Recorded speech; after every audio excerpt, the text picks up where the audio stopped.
Now we're going to look at infinite limits and limits at infinity, or how does the function act when approaching the vertical or horizontal asymptote. Now we had vertical and horizontal asymptotes in our pre-calc class, so this is a sort of a revisitation of it, but through calculus eyes. So in the following, it asks us to find each limit, use negative infinity and infinity when appropriate. And the hint I have is to graph the function first.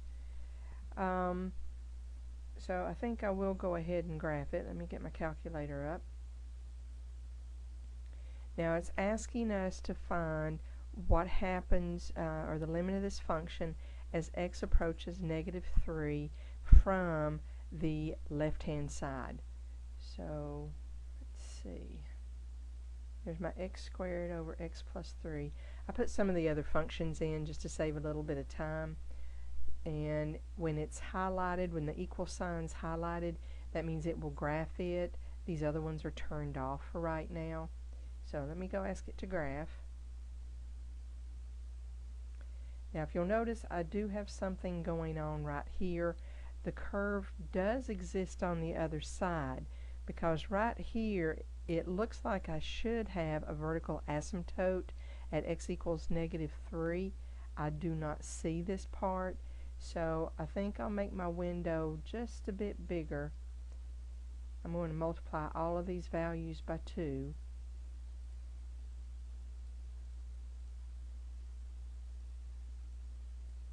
And see if we get a better picture. Okay, now I see what's going on down here. Now they ask us to find the limit of this function as x approaches negative 3 from your left-hand side, from the negative side. So here's my negative 3. If I approach it on the curve from the left-hand side, notice my curve is going down, or going to negative infinity. So that would be my answer on that particular problem. The next one, it asks us to find the limit of this function as x approaches negative 3 from the positive side. So if you get on your curve and come toward negative 3, if you'll notice, your curve goes straight up. So that would be positive infinity. And let me move this. So that would be my answer. Now on this one, they want us to find the limit of the function as x approaches negative 3. They are not giving me any directional value, so I have to look at both of these. If both of these have the same answer, then I technically have an answer here. But since they are different, then this limit does not exist. Now, another thing, let me get that calculator back up. I do have a vertical asymptote. I'm going to go ahead and talk about horizontal asymptotes because we're going to have to here in just a bit. If you remember from your pre-calc, if your exponent on top is larger than the one on the bottom, then you have what's called a slanted or an oblique asymptote. We're not going to worry about those, but if they did ask me in this particular problem what was happening to my y as x got bigger and bigger, or going to positive infinity, notice what happens to my curve. It's going to positive infinity. If they ask me about the limit of this function as x goes to negative infinity, follow your curve. It's going down, and if it goes down, then it's going to negative infinity with respect to y. But we didn't cover, in my classes I say a little bit about the slanted or obliques, but we really don't cover them in here. This book has a couple of problems, and I didn't want you to be surprised. Let's see the next problem. So I have got, in these particular problems, if you'll notice, I'm going to find the limit of the function as x approaches negative 2 from the left, from the right, and then I'm going to look at these two answers to get an idea what goes on here. Now if I substitute in negative 2, if you'll notice, I do have 0 down here. If I put negative 2 up here, that's going to give me, it looks like a negative 2 answer. So let's graph this one. Let me go back to my y equals. This one is in y2. So I'm going to turn the y1 off, turn y2 on, And I'd say the negative 20 to 20, that window I had earlier, let's see what it does for us on this one. Okay. Looks like what I'm interested in is around -2, so I think I'll get in a little bit closer. I'll do zoom 6 a lot, which is my standard window, which is 10s in all directions. Notice it's a prettier picture. Alright, so on this one, as x approaches -2 from the left, so approach -2 from the left, get yourself on the curve, notice I'm going down. So my answer here should be -infinity. On this one, if I come in toward -2 coming in from my right, it's going down also. So that should be -infinity. So let's see. Now, since I have -infinity on both of these, that means this one will also be -infinity. Now, technically, when we are referring to what my curve is doing, my limit really does not exist, because when you look at a limit, you're looking at what y value, which is singular, I'm approaching, but this is given the idea of what my curve is doing, so this for us is perfectly legal. Okay, let's look at my next one.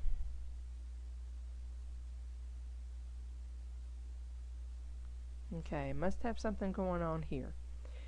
So we're approaching -2, so it gives me 0 here. Let's see what happens here if I put -2 in. That's going to give me a +4. Looks like 0 there. Do you remember, if I have 0 over 0, that means I've got an indeterminate form. I've got factors in common. So let me delete this. I went and factored. Now, when you get 0 over 0, that means you have a whole in your function. Now, let me get my calculator. Let's see. Go to y equals. I'm going to turn this one off. Turn this one on. If you'll notice, I've got x minus 1 here because I want you to see something here in a minute. So let me ask my calculator to graph. I want to look at what happens near x equals -2. Now, if I have a vertical asymptote, this curve's supposed to come in and either go to +infinity or -infinity. I don't see that asymptotic behavior. Now, when I don't see that, that's a very good indication I've got a hole. Now, if you go ahead and you factor and you see those factors that cancel out, that right there at x equals -2, this does indicate that there is a hole involved. Now, let's see. Let me get rid of this box. Oh, my thing moved a lot.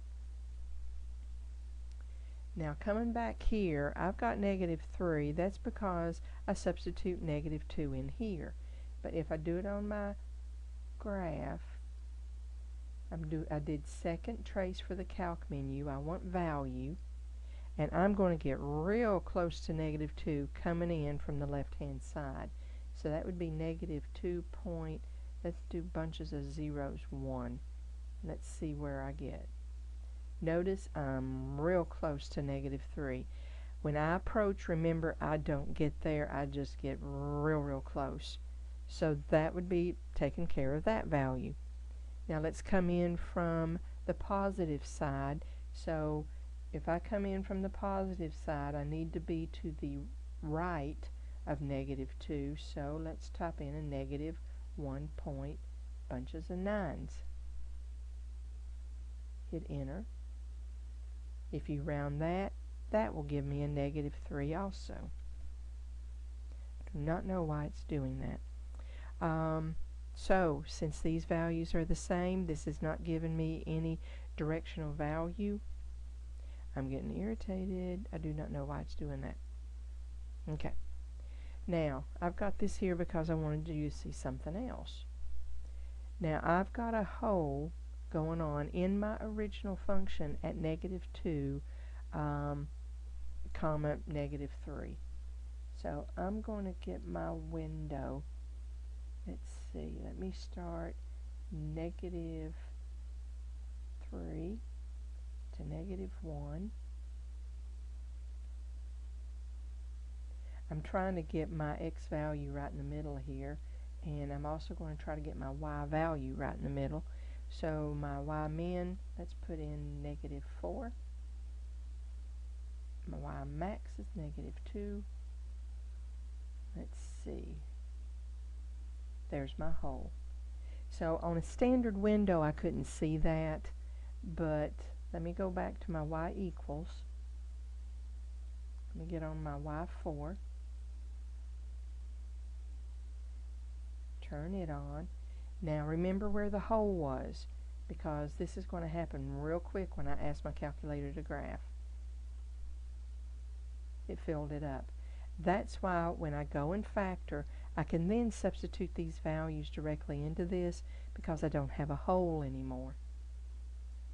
Alright, let's go down to some next problems. It says for each function value and limit, use -infinity or positive infinity if appropriate. Now this is out and out functional value. So let me get my calculator. Let me get out of this. I'm going to store -50 into my calculator. I use storage a lot. Let me put in my numerator divided by my denominator.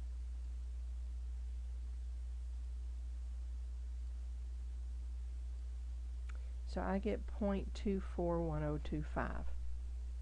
That's what I would have right here. Let me get -150. And let me recall that function. Now remember, here I've got my 0.241025641. On this one, I've got 0.2470. Get rid of these. Okay. I had fractions here, but you can see it better here. Now the limit of this function as x goes to -infinity, and this is where I was getting an idea what was going on. It looks like it should be 0.25. Guys, when you take the limit of a function and x is going to positive or negative infinity, you're looking at horizontal asymptotes. Remember what you did in your pre-calc class. You come back up here, look at your exponents. When the exponents are the same, okay, you get your coefficients. So if I have a coefficient of 1 here, 4 here, then my horizontal asymptote would be 0.25. So if I get larger and larger, or in this case smaller and smaller x values, I can get an approximation. Even if I did -1500, I will still get close to this. So this is a way I could do it. In the handout, another way we could do it is divide all of these by the largest exponent I have. So I'd have 3 over x plus x over x. I would have 5 over x plus 4x over x, and if you simplify that, you end up with 3 over x plus 1 over 5 over x plus 4. Anything divided by x is going to go to 0. So that's another way I could see I end up with 1/4. Find all vertical and horizontal asymptotes. Okay, vertical asymptote, if you set your denominator equal to 0, well, in this one, the only way my denominator could be 0 is if my x squared were -2. X squared can't be -2, so I won't have any vertical asymptotes. Horizontal asymptote, exponents are the same, so I'd have 1 over 1, so my horizontal asymptote should be y equals 1. Let's go graph this one. Let's go to y equals. I'm going to clear all of these out.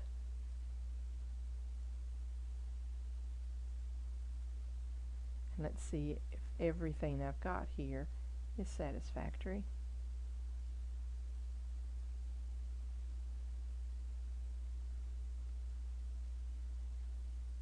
Okay, Let's do a zoom 6 because I really messed up my window a minute ago.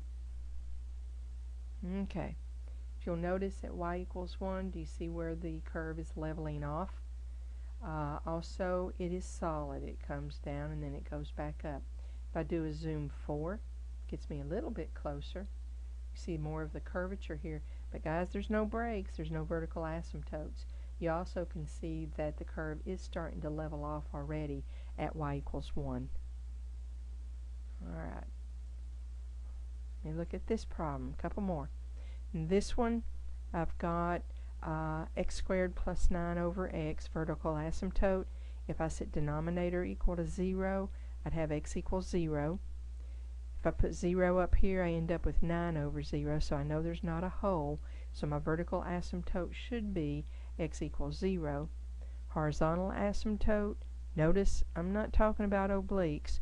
Exponent on top is larger than the exponent on the bottom, so there is no horizontal asymptote. So let's go graph this one. I like to graph to verify. So I've got x squared plus 9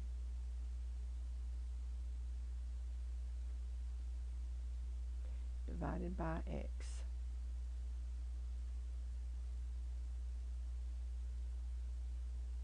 Let's do zoom 6. Go back to standard window.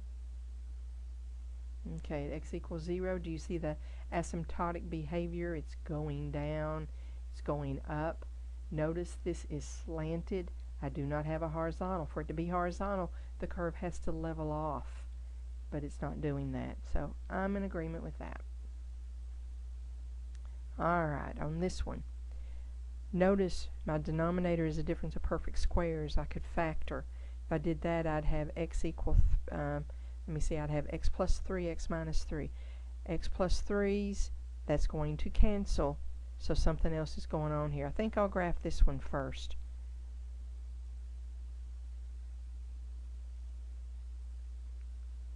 So I'm going to delete that.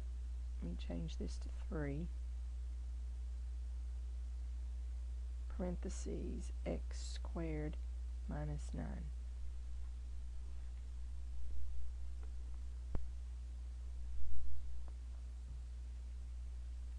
Now, if this is x plus 3, x minus 3, then I would think I would have 2 vertical asymptotes, but I don't. I've only got one. I've only got one at x equals 3.